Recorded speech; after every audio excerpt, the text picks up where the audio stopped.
You send out a tweet, one tweet every 15 minutes.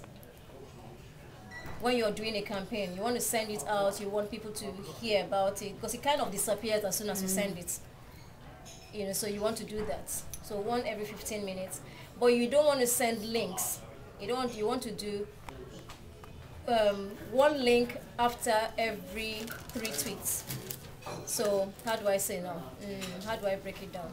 So in every 1 hour, you want to send minimum of 2 links, 2 URLs. You don't want to send too many links. Some people will say you're spamming, or we should have like an alert on Twitter saying this person is sending out too many links.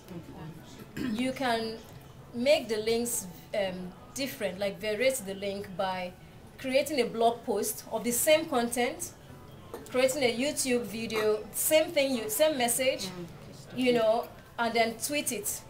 So that way it's different links. But if you're having one link, you don't want to send it too often, one link. So you want to space it out.